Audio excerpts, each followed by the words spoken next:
ወደ ኢትዮጵያ ስትመጡ ይዛችሁ መምጣት የሌለባችሁ እቃዎች ነግራችኋለሁ ማለት ነው። አብዛኞቻችሁ ትመለከቱኛላችሁ፣ ነገር ግን ሰብስክራይብ አላደረጋችሁኝም።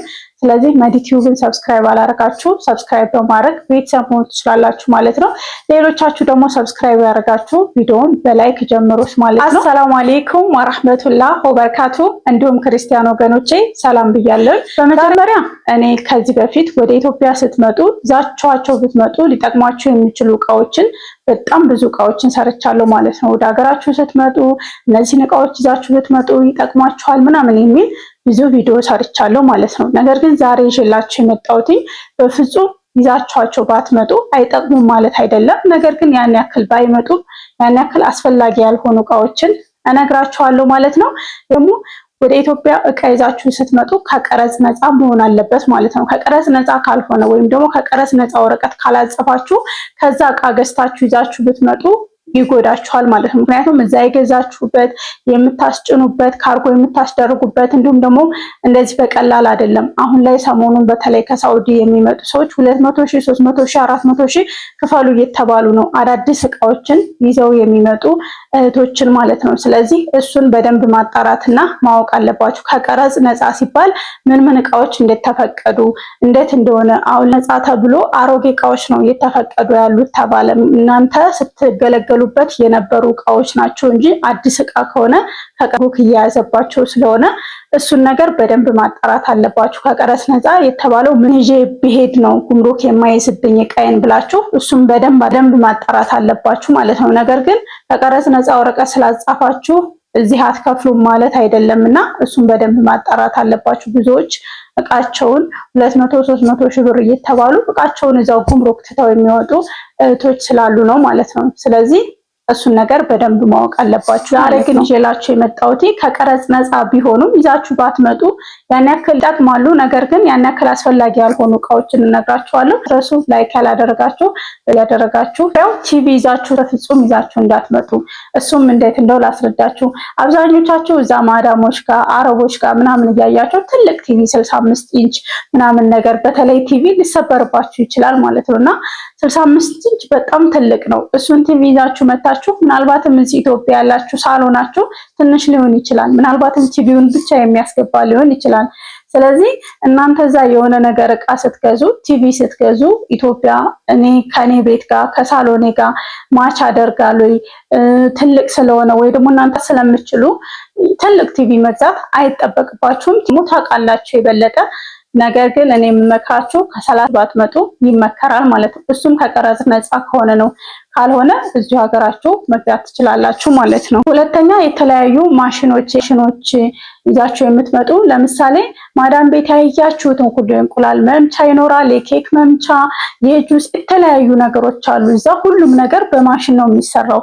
ኢትዮጵያ ውስጥ ግን ሁሉም ነገር በማሽን ላይሆን ይችላል። ስለዚህ በተለይ ወደ ገጠር አካባቢ የምትኖሩ እንደማትጠቀሙ ያወቃችሁት ምናልባት ለቀጣይ ለ5 ዓመት ለ6 ዓመት ብላችሁ እነዚህን እቃዎች ይዛችሁ መምጣት የለባችሁ። ምክንያቱም ከዛ የሚቀድም አስፈላጊ ነገር ሊኖር ስለሚችል ማለት ነው። ማብራት ሲኖር ስትጠቀሙበት አሪፍ ነው። ግን አምጥታችሁ ቁጭ የምታረጉት ከሆነ ለእናንተ ምንም የሚጠቅማችሁ ነገር የለም ማለት ነው። እሱን እኔ ኢትዮጵያ ሲሄድ ይህንን ማሽን ገዝቼው ብሄድ ኢትዮጵያ ሲሄድ እጠቀምበታለሁ ወይ ያስፈልገኛል ወይ ግዴታ ነው ወይ ብላችሁ እሱን ነገር ማየት አለባችሁ። እንደዛ ካልሆነ ግዴታ ካልሆነ የማትጠቀሙበት ከሆነ ምናልባት ማብራት ከገባ የምትሉ ከሆነ ሲገባ ትገዛላችሁ፣ እዚህ ችግር የለውም። ስለዚህ ማሽኖችም ማብራት የሌለበት አካባቢ የምትኖሩ ካላችሁ አሁን ላይ በእርግጥ አብዛኛው ቦታ ላይ ማብራት አለ። ትንሽ ቦታዎች ነው ማብራት የሌለው። ነገር ግን ቆጣሪ ያልገባበት ቤት ሊኖር ይችላል። እሱ ካለ ለምናልባት ብላችሁ ለምሳሌ አሁን የሽንኩርት መፍጫ፣ የጁስ መፍጫ እነዚህ ነገር ይዛችሁ ልትመጡ ትችላላችሁ። ነገር ግን የተለያዩ በቃ የኬክ ምናምን ብዙ ማሽኖችን ይዛችሁ መምጣት አይጠበቅባችሁም። ሌላኛው በፍጹም ይዛችሁ መምጣት የሌለባችሁ ፍሪጅ ነው። ፍሪጅ ብዙውን ጊዜ የውጭ ሀገር ፍሪጅ እዚህ ሲመጣ አይሰራም ይባላል ማለት ነው። ነገር ግን እሱ ነገር ይሰራል። ይዛችሁት ብትመጡ ይሰራል። ግን የማይሰራበት ምክንያት ምንድነው? ፍሪጁ ከጀርባው የሆነች ነገር አለች። እሷ ምናልባት ሲጭኑት ከተቃጠለባችሁ ሲጭኑት ሲያወርዱት ምን ሲሉት ካርጎ ላይ ወይ በባህርም ከሆነ በአውሮፕላንም ከሆነ የሆነ ወይ ውሃ ምንም ብቻ የሆነ ችግር ከገጠመው የመበላሸት አቅሙ ሲንቀሳቀስ ፍሪጁ በደንብ ሲንቀሳቀስ ሊበላሽ ይችላል። ስለዚህ እዚህ ስታመጡት ላይሰራላችሁ ይችላል ማለት ነው። ልክ ልታሰሩትም ስትሉ የውጭ ሀገር ነው። እዚህ ሀገርም ያሉት ያው ውጭ የተሰሩ ፍሪጆች ናቸው። ግን አብዛኛውን ጊዜ የመሰራት አቅማቸው በጣም ትንሽ ነው። አይሰሩም ማለት አይደለም፣ ግን የመሰራት አቅማቸው በጣም ትንሽ ነው። ስለዚህ እንደዚህ አይነት ነገር ከምትገቡ ደግሞ እንዴት ነው አገራችን የሚያስፈልግበት ቦታ አለ፣ የማያስፈልግበት ቦታ አለ። ስለዚህ አሁን ፍሪጅ እንዳረቦቹ ለኛ በጣም ወሳኝ ነገር በጣም ሊኖረን የሚገባ ነገር ላይሆን ይችላል። ከፍሪጅ በፊት የሚቀድሙ እቃዎች ሊያስፈልጉን ይችላሉ።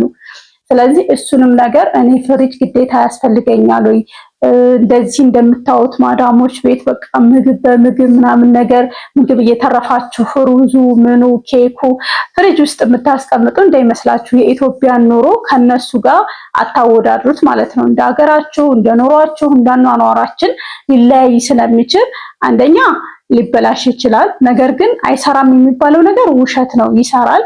እዚህ ሀገር ለራሱ የሚገዙ ፍሪጆች ውጭ ሀገር ተሰርተው ነው ወደ ሀገር ውስጥ የሚገቡት እንጂ እዚህ ኢትዮጵያ ውስጥ የሚሰራ ፍሪጅ የለም። ስለዚህ እሱ ብቻ ሳይሆን ባይበላሽ እንኳን እኔ ያስፈልገኛል ወይ ምናልባትም እናንተ የሚያስፈልጋችሁ ሌላ ነገር ሊሆን ይችላል። ቤታችሁን ማስተካከል ሌላ የጎዳደሉ ነገሮችን ከሞላችሁ በኋላ ነው እንጂ ምንም ነገር ሳይኖራችሁ ምንም የቤት ዕቃ ሳይኖራችሁ ዘላችሁ ፍሪጅ አምጥታችሁ ፍሪጁን ብትለኩሱት ምንም አይጠቅማችሁም ማለት ነው። ስለዚህ ፍሪጅ ይዛችሁ ስትመጡ እኔ ያስፈልገኛል ወይ አያስፈልገኝም ወይ ብላችሁ እሱን ነገር ካረጋገጣችሁ በኋላ ይዛችሁ ነው። ካልሆነ በፍጹም ይዛችሁት ባትመጡ እመክራችኋለሁ። እኛው በፍጹም ይዛችሁ መምጣት የሌለባችሁ ወይም ደግሞ ይዛችሁት ብትመጡ ይጠቅማል፣ ግን ያን ያክል አስፈላጊ ያልሆነ ነገር ነው ማለት ነው። ኦቨን ብዙውን ጊዜ እኔ ይዤ መጥቻለሁኝ።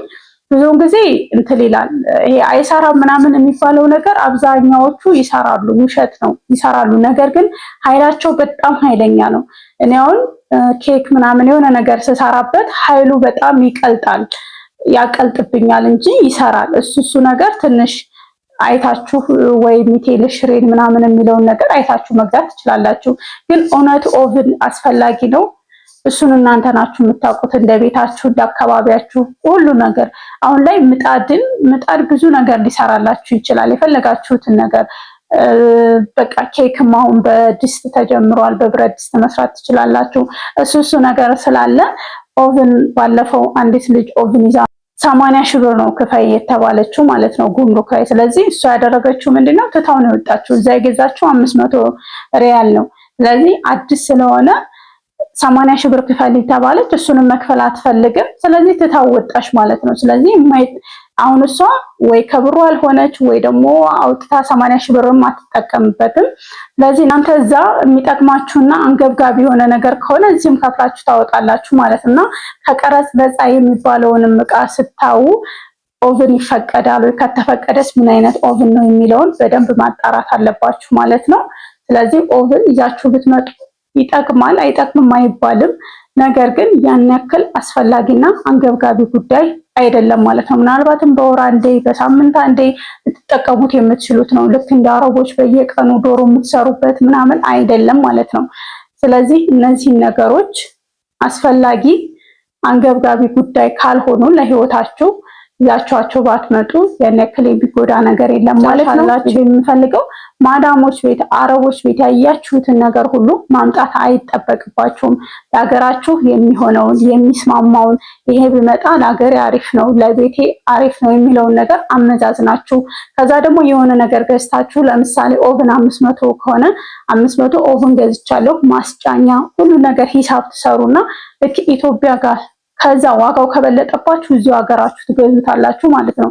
ለምሳሌ 500 ብር ኦቭን ገዝታችሁ 600 እስከ ማስጫኛው ማውጫ ወደ ሀገራችሁ እስከምትሄዱ የትራንስፖርት እያንዳንዱ ነገር ሂሳብ ከሰራችሁ በኋላ ያ ሂሳቡ ስታመጡት በኢትዮጵያ ምንዛሬ አባስታችሁ ስታዩት ያ የሚበልጥ ከሆነ እንደገና ደግሞ ኢትዮጵያ ውስጥ የሚሸጠው ስንት ነው ብላችሁ እሱን ካጣራችሁ በኋላ ዋጋቸው ተመሳሳይ ከሆነ እዚሁ ሀገራችሁ ብትገዙ የተሻለ ነው። ብዙውን ጊዜ እዚህ ስትመጡ ዕቃ አትገዙም።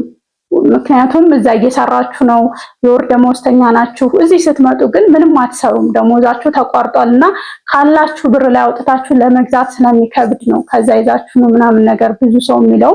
እኔ የምምላችሁ እንደዛ ነው። እዚህ ኢትዮጵያ መታችሁ ያቀዳችሁትን ነገር ያሰባችሁትን ነገር በሙሉ ዕቃ ትገዛላችሁ ማለት አይደለም። ምክንያቱም እናንተ ስራ አቁማችኋል፣ የምትገዙት ካላችሁ ነገር እያነሳችሁ ነው ማለት ነው።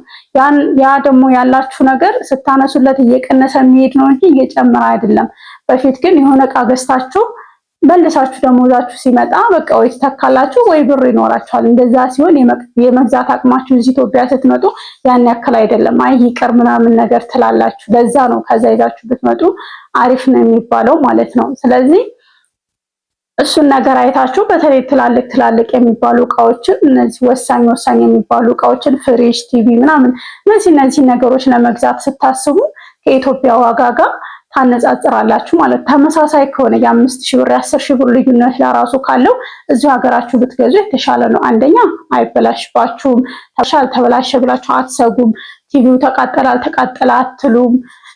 በጣም ጥንቃቄ የሚፈልጉ ናቸው። ስለዚህ ካርጎ ላይ ስታደርጉ ወይ ሳይወርዱ ወይ ሲወረውሩት ወይ የሆነ ነገር ሲያደርጉት ቲቪው ቢበላሽ ፍሪጁ ቢቃጠል እናንተ ናችሁ እንጂ የምትከስሩት ማንም ኃላፊነቱን አይወስድላችሁም ማለት ነው። ስለዚህ እነዚህ ነገሮች ግንዛቤ ውስጥ አስገብታችሁ ይዛችሁ ስትመጡ ደግሞ በተለይ ከቀረጽ ነፃ የሚፈቀድ ዕቃ ምንድነው ብላችሁ በደንብ መጠየቅና ማየት አለባችሁ። እዛ ሄዳችሁ ስታጽፉ እንዴት ነው የሚቻለው? እነሱ አሁን እዛ የሚነግሯችሁ ነገር ማመን አለባችሁ። አይ ችግር የለውም የበፊቱና ያሁኑ በጣም የተለያየ ነው። በፊታው ከቀረጽ ነፃ ተብሎ ልክ እንዳሁኑ ነበር፣ የተቀየረ ነገር የለም። ከቀረጽ ነፃ ማለት እዛ ኑራችሁ የመጨረሻ ስትመጡ ወደ ሀገራችሁ ጠቅልላችሁ ስትመጡ ፍሪጅ፣ የተለያዩ ነገሮች ይፈቀዳሉ።